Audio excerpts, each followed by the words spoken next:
Coba bayangin, Anda bangun pagi, terus semua berita utama isinya laporan serangan militer besar-besaran yang dalam sekejap mengubah peta geopolitik Timur Tengah. Nah, itulah yang terjadi pada tanggal 28 Februari 2026. Yuk, kita coba kupas tuntas peristiwa dramatis serangan Amerika Serikat dan Israel ke Iran ini berdasarkan sumber-sumber yang ada. Oke, kita mulai dari awal ya. Tanggal ini, 28 Februari 2026, ini jadi penanda dimulainya konflik yang bergerak super cepat dan langsung mengguncang seluruh kawasan. Ini dia, titik mula dari sebuah krisis baru. Dan nggak lama setelah itu, pihak Israel langsung ngasih alasan resmi mereka. Menteri Pertahanan Israel, Katz, menyebutnya sebagai tindakan pendahuluan. Nah, yang menarik dari kutipan ini adalah gimana pernyataan tersebut langsung ngebentuk narasi dari pihak mereka bahwa ini tuh soal pertahanan, bukan agresi. Sekarang kita bedah jam-jam pertama dari konflik ini. Apa sih yang sebenarnya terjadi di lapangan dan gimana serangan itu dilancarkan? Ini bukan serangan asal-asalan loh, ini adalah operasi gabungan yang terencana banget. Bahkan punya nama sandi resmi. Amerika Serikat menamakannya Operation Epic Fury, sementara Israel menyebutnya Operation Roaring Lion. Dari namanya aja, kita udah bisa ngerasain kan skala dan niat serius di balik serangan ini. Serangan awalnya sendiri jangkauannya luas banget, bukan cuma satu atau dua lokasi, tapi langsung menghantam beberapa kota besar di seluruh Iran. Menurut laporan, targetnya itu termasuk fasilitas militer, pusat komando, dan yang paling signifikan, kompleks kediaman pemimpin tertinggi Ali Khamenei di Tehran. Tentu saja kejadian segede ini nggak mungkin tiba-tiba kan? Coba kita mundur dikit, kita lihat. Apa sih yang bikin situasinya jadi sepanas ini sampai akhirnya meledak? Nah, lini masa ini ngasih gambaran yang jelas banget. Kita bisa lihat kan eskalasinya tuh nyata. Dimulai dari protes besar-besaran di dalam Iran, terus diikuti pengerahan militer AS, sampai ada upaya diplomasi di Oman. Tapi yang paling ironis coba lihat, pengumuman terobosan diplomatik dari Oman itu cuma sehari sebelum serangan dimulai. Ini nunjukin kalau situasinya tuh rapuh banget, udah di ujung tanduk. Jadi, apa sih tujuan yang diumumkan sama kedua pemimpin ini? Nah, di sini kita lihat ada kesamaan, tapi juga ada penekanan yang beda.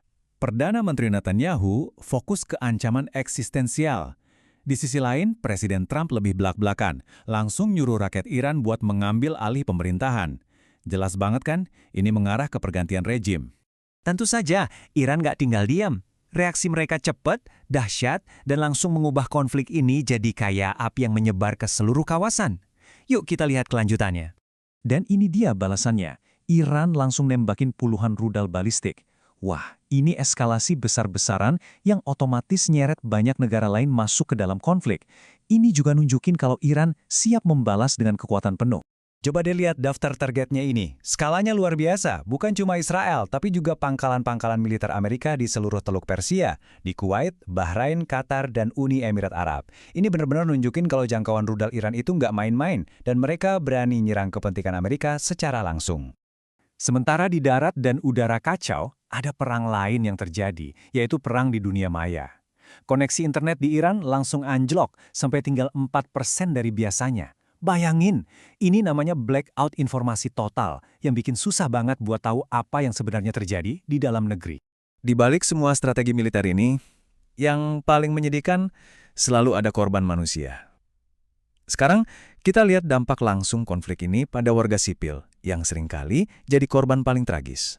Menurut laporan dari Mer News Agency, angka ini, 51, itu adalah jumlah siswi yang dilaporkan tewas dalam serangan udara di sebuah sekolah dasar di Minabhun.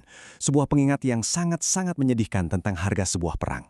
Dan kalau kita lihat tabel ini, penderitaannya itu nggak cuma di satu negara. Puing-puing dari rudal Iran atau dari sistem pertahanannya juga memakan korban jiwa di Suriah dan Uni Emirat Arab. Ini bukti nyata gimana konflik bisa dengan cepat melewati batas negara dan menimpa warga sipil yang nggak bersalah di seluruh wilayah. Selain warga sipil, ada juga laporan korban dari kelompok bersenjata, seperti pasukan mobilisasi populer di Irak, terus ada juga warga sipil yang terluka di Israel akibat serangan balasan. Jadi ya, ini gambaran awal korbannya ya, yang jatuh dari berbagai pihak. Dampak serangan ini terasa jauh di luar medan perang. Sekarang, gimana reaksi dunia? Kita lihat dari sisi penerbangan sampai ke forum diplomasi. Efek langsung yang paling terasa, ya kekacauan di dunia penerbangan.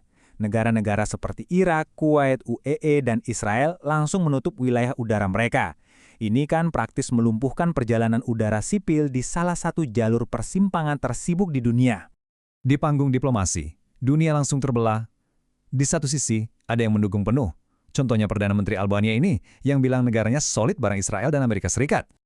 Tapi, di sisi lain, ada juga yang mengecam keras, seperti Perdana Menteri Spanyol, Pedro Sánchez, yang menolak aksi militer ini. Alasannya, katanya ini malah bikin dunia jadi lebih nggak stabil. Nah, dua kutipan ini aja udah cukup buat menunjukkan gimana dunia jadi terpecah belah. Dan semua ini membawa kita ke satu pertanyaan besar yang masih menggantung. Sumber yang kita lihat mencatat status konflik ini sebagai sedang berlangsung. Artinya, ini belum selesai. Jadi, pertanyaannya sekarang adalah, dengan api yang masih berkobar, gimana caranya kawasan ini dan juga seluruh dunia menghadapi konsekuensi dari perang baru di Timur Tengah? Nah, jawaban dari pertanyaan itulah yang bakal menentukan geopolitik dunia di tahun-tahun mendatang.